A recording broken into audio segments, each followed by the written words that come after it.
Hi, it's Peter here from Lisbon this time. Yes, I'm traveling this week, or I've been here for the week for photographing and having some holiday too. But usually when I'm on a holiday, it's about photography anyways, because I like to photograph all the time. But the idea of this video is just to tell you what I have on my trips when I go out and photograph.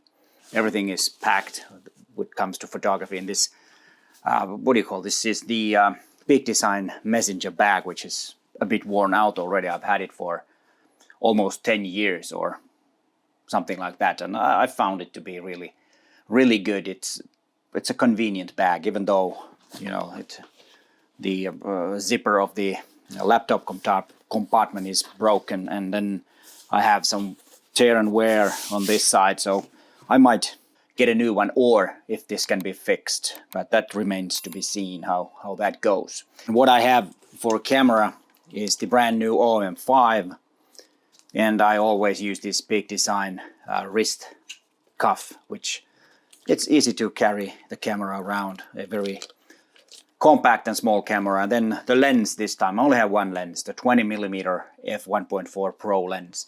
I think it's a perfect lens with this new OM5, and I really like to photograph with it. The focal length is perfect for street photography and the type of photography that I've been doing this week, which is mainly the street art. I've been documenting the street art here in Lisbon, and it was a real pleasure because I really like street art, as you probably have seen from my previous videos. That I do a lot of photographs on graffiti and tags and stuff like that, and I really like that.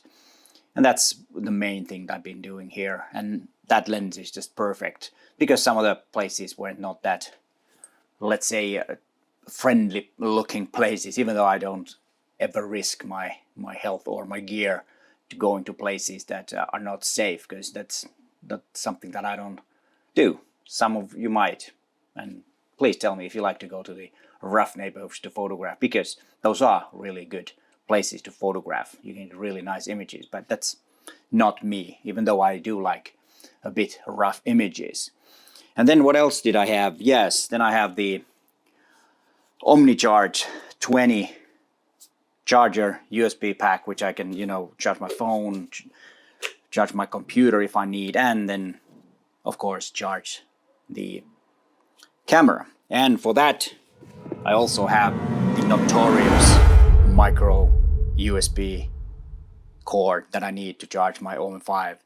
This is the biggest upset that people have for the new camera, and to be honest, I really don't understand why. It's, of course, USB-C could have been better, but it didn't ruin my trip to have a micro USB on my camera, or what's most important, it did not ruin my images. I could charge it from that as good as I could with USB-C. Oh yes, USB-C could be a bit faster, but didn't see that a problem the whole week. It didn't ruin my trip.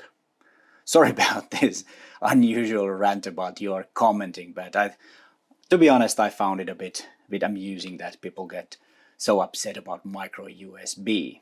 But beside that, let's continue with the video.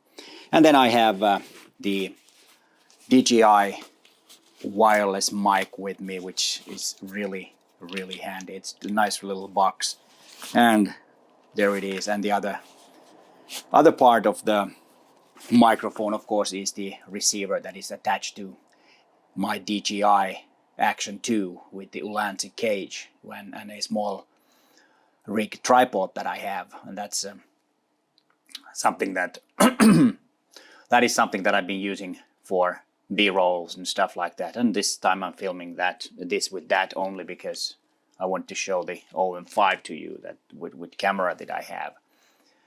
And then of course I have over there on the small desk, I have a computer, and I also have, I think it's here, I also have this little hard drive from Samsung. It's T5. I have some work projects in it, some video stuff that I've been doing. It's for clients which are still in the making, and just in case they call me this week and need something done, or all of a sudden they need to change something on the video, then I'll have it just in case. And yes, actually I got a couple of calls this week that they wanted some progress, or they needed to do something with the video, so I fixed for them, and then they send me some files and stuff. So it's good to have just a backup, and having such a small hard drive, which is an SSD drive, is really handy. So, and I can also back up my photographs from the memory cards to that if I want to. And I did back up them to my computer last night, or every night that I've come back from photo shoots. It's just a way of keeping the stuff safe. So if I lose a memory card, then I will have them on my laptop or in my laptop. And what else do I have for? Yeah, I had my headphones to listen to audiobooks on the flight, because it's a almost 5 hour flight from Helsinki to Lisbon, and then spare batteries just in case and a passport, of course, and some masks, just to be sure if some places are required to, also that you're required to wear masks in some places. But I travel quite light, and I don't really want to have more than this when I travel. It's so convenient just to have one camera and one lens. I was planning on taking the 12-45, but then last minute I decided, well, I'll be totally fine with 20mm. And what's really interesting is that when you have only one lens, you start seeing the scenes and the things that you can photograph with that lens. And if I needed some more and needed to crop the image, I can do it. And then I used handheld high-res shot for some of the images where I could not have enough reach for my lens. So I did that, and then it's easier to crop from the 50 megapixel image to 20 megapixel image, and I could get a really nice crop, and so that it will make my lens a bit longer. And I think that's a really nice feature that I've been using.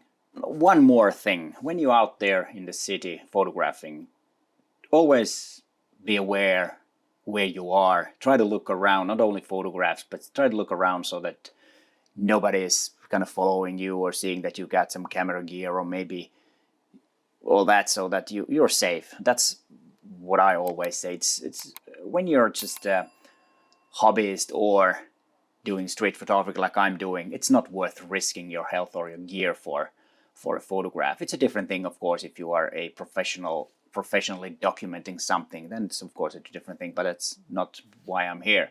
I'm just photographing for myself and maybe do some videos like this one. And then the second thing is have good shoes.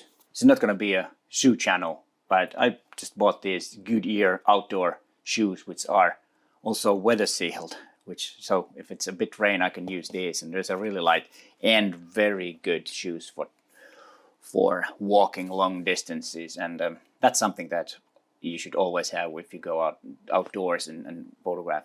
Try to get the right gear on you also, and then it's a lot easier and more convenient to photograph when you don't get any blisters. Is that blisters or whatever, scars, and not scars, but so that the shoes are comfortable and your feet doesn't hurt. I think that's more important than anything else.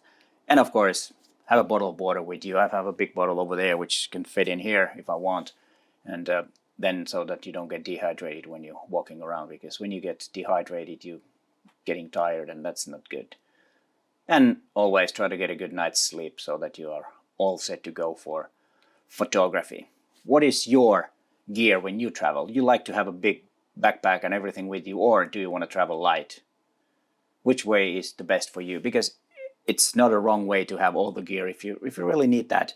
I'm more into just one small camera and a small lens when I travel. I think it works best for me. But what works for you? Please let us know in the comments down below. And if the video about my street art photography journey here in Lisbon is already published, it's over there. You can watch it. But hey, thanks for watching, and bye for now.